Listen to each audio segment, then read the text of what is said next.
तो आज हम एक ऐसे सवाल पर बात करने वाले हैं जो मतलब शायद हम सब कभी ना कभी खुद से पूछते हैं। हम्म।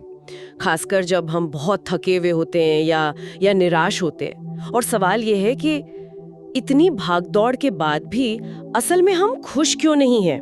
हाँ, और इसी सवाल का एक बहुत गहरा, शायद थोड़ा असुविधाजनक जवाब भगवान बुद्ध के एक उपदेश में मिलता है।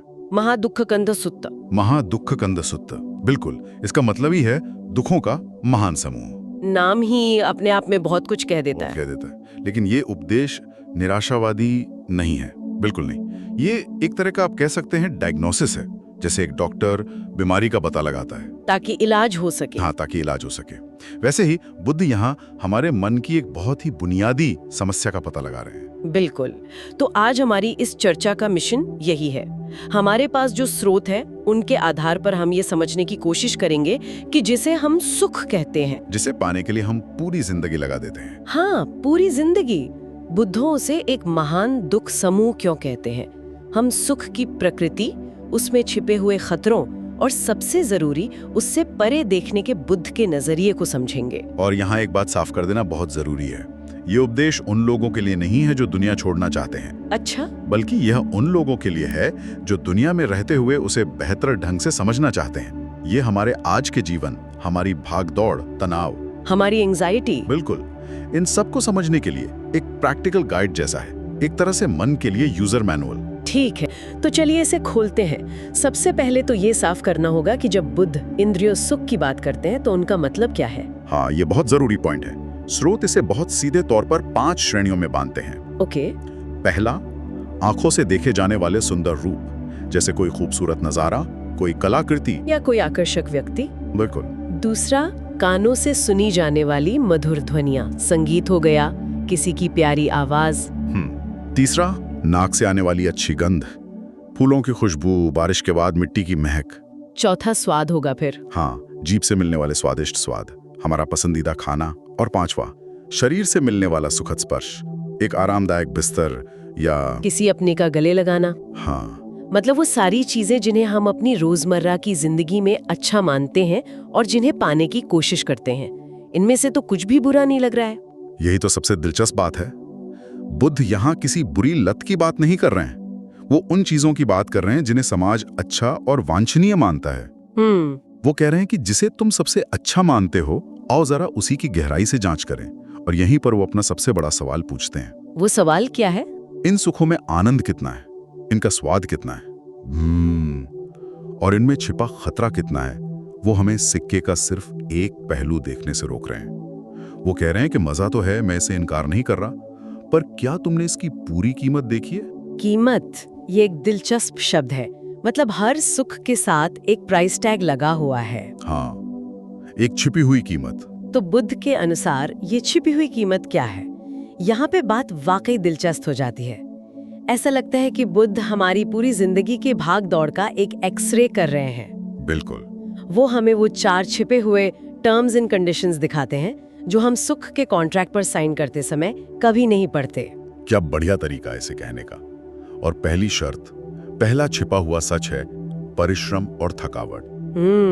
ये सुख हवा में से नहीं आते, इन्हें पाने के लिए इंसान को मेहनत करनी पड़ती है।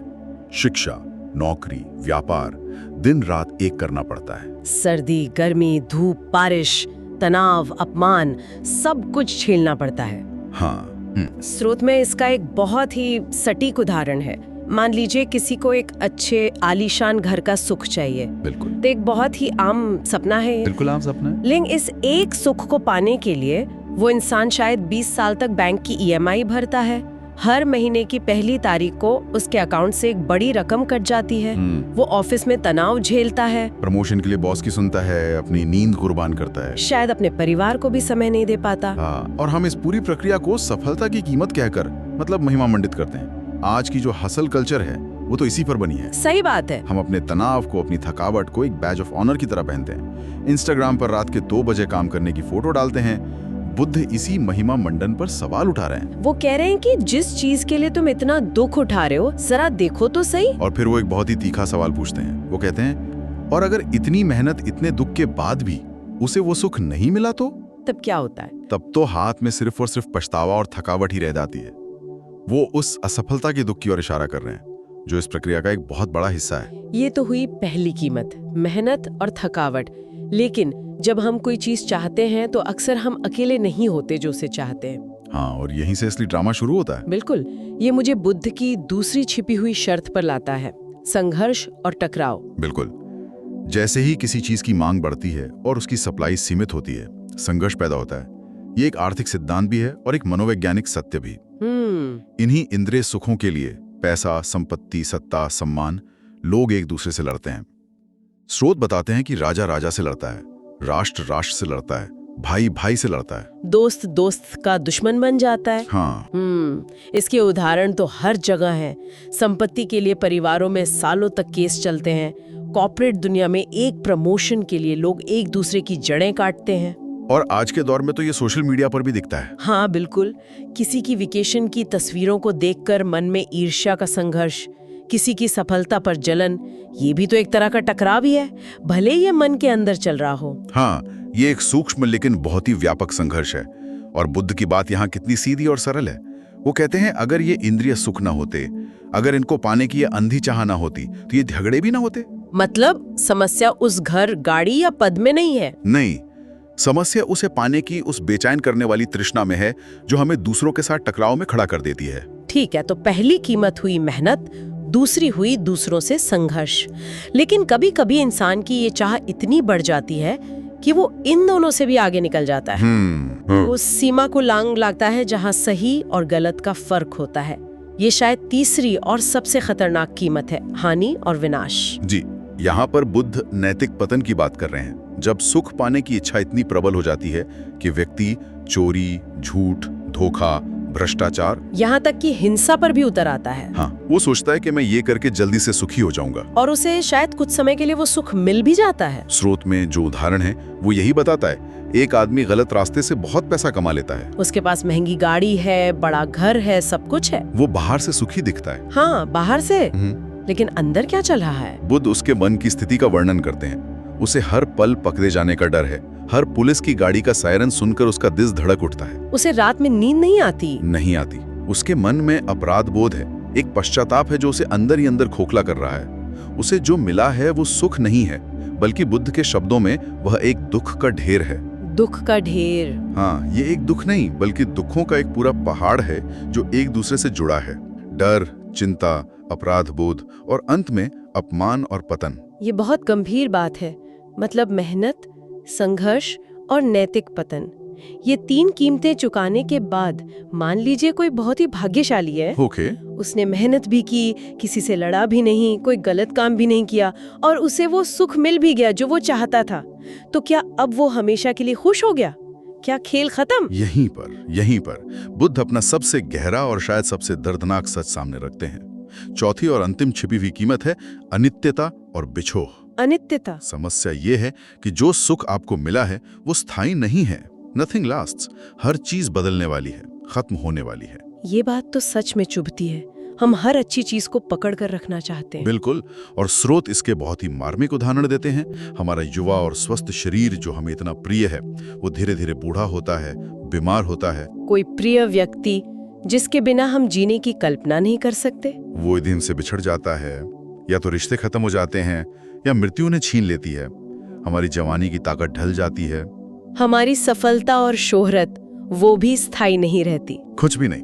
जिस वीकेंड का हम बेसब्री से इंतजार करते हैं वो संडे की शाम को खत्म हो जाता है और मन में एक उदासी छोड़ जाता है। ये तो जीवन की सच्चाई है। हर चीज जो शुरू होती है वो खत्म होती है। हाँ, और इसीलिए बुद्ध अपने अंतिम निष्कर्ष में पहुंचते हैं जो इस पूरी चर्चा का सार है। वो कहते हैं जो अनित्य है, जो बदलने वाला है, जो स्वभाव से ही अस्थायी है, उससे स्थायी सुख की उम्मीद करना ही महादुख है। बिल्कुल, हमारी उम्मीद ही गलत जगह पर है। हम पानी पर लकीर खींचने की कोशिश कर रहे हैं। ये उम्मीद ही अपने आप में दुख का सबसे बड़ा कारण है। तो इन चार सत्यों को समझने के बाद परिश्रम, संघर्ष, पतन और अनित्यता, एक सवाल स्वाभाविक रूप से उठता है, तो फिर करें क्या? क्या सब कुछ छोड़ दें? क्या सन्यासी बन जाना ही एकमात्र रास्ता है? क्या हमें सुख से नफरत करनी चाहिए? ये सबसे महत्वपूर्ण सवाल है।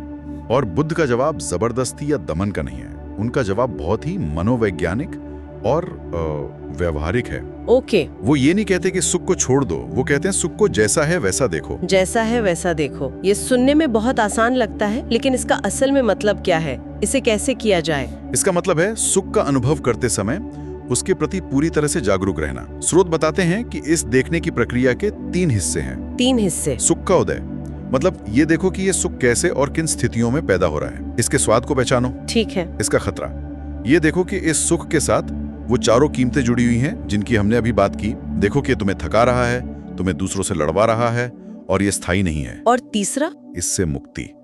ये देखो कि ये कैसे बदलता है, कैसे खत्म होता है। इसकी अनित्य प्रकृति को साफ साफ देखो। तो ये एक तरह से सुख का पूरा जीवन चक्र देखना है, उसके जन्म से लेकर उसकी मृत्यु तक, और उसके साथ आने वाले सभी साइड इफेक्ट्स को भी, बिना किसी जजमेंट के, बस एक साक्षी की तरह। बिल्कुल। और जब कोई इस पूरी तस्वीर को बार बार देखता है तो क्या होता है? बुद्ध कहते हैं कि तब वैराग्य, मतलब डिटैचमेंट, अपने आप आता है। उसे जबरदस्ती थोपना नहीं पड़ता। थोपना नहीं पड़ता। ये बहुत कमाल की बात है।